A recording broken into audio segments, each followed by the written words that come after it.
थांबा सर थांबा.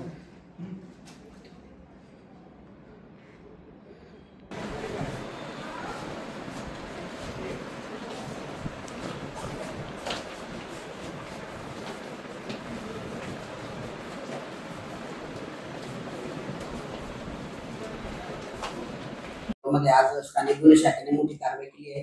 काय नेमकी कारवाई आहे सर? आरोपी अटक झालेले आहेत. काय नेमकी कारवाई?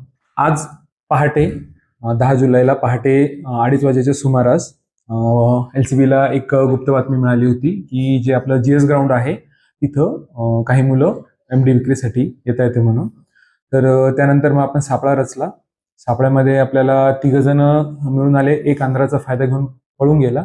2 जणांची जी अंगझडती आहे ते घेतल्यानंतर 56 ग्राम MD मिळालेला आहे आणि आपण 56 ग्राम MD आणि एक मोटरसायकल असा 3,06,540 रुपयाचा मुद्देमाल जप्त केलेला आहे. आणि जे आरोपी अटक केलेले आहेत त्यांचं नाव आहे जयेश तायडे आणि दुसरा हितेंद्र परदेशी आणि एक आरोपी आहे भैया सोनवणे राहणार कंचननगर, हा फरार आहे. त्याचा आपण शोध घेत आहोत. सर आरोपींची पार्श्वभूमी काय असेल नेमकी? यापूर्वी पण असे काही गुन्हे त्यांच्यावर दाखल आहेत? गुन्हे दाखल आहेत पण NDPS विषयक नाही आहेत. हा त्यांचा NDPSचा गांजाचा किंवा ड्रग्सचा असा पहिला गुन्हा आहे. सर कुठून आणला, काय आणला, त्याचा काही माहिती आली का सर? नाही, त्याचा तपास चालू आहे. फक्त एवढंच होतं की हे दोघं जे ड्रग्ज घेत होते, जे अटक आहेत विकत आणत होते, ते भैया सोनवणेकडून आणत होते. ही प्राथमिक माहिती आहे. त्याच्याकडून 2,000ला घेत होते आणि समोर 2,500ला विकत होते.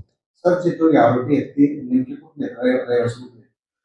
जयेश तायडे हा हरिओम नगर मोहन टॉकीज जवळ राहणार आहे जळगावचा आणि दुसरा हितेंद्र जो परदेशी आहे तो कांचननगर जळगावचा राहणार आहे. जवळपास किती रुपयाची जी 56 ग्रॅम आहे किती?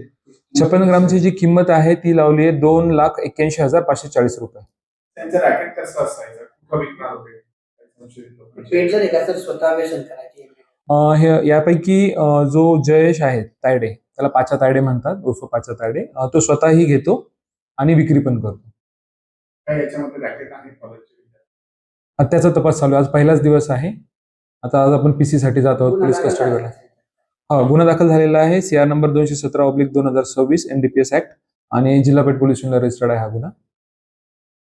सदरची कारवाई ही जळगाव जिल्ह्याचे माननीय पोलीस अधीक्षक श्री श्रीकांत धिवरे यांच्या मार्गदर्शनाखाली करण्यात आलेली आहे. यामध्ये LCBचे अधिकारी, अंमलदार आणि जिल्हा पेठचे अधिकारी, अंमलदार अशा सगळ्यांचा सहभाग आहे.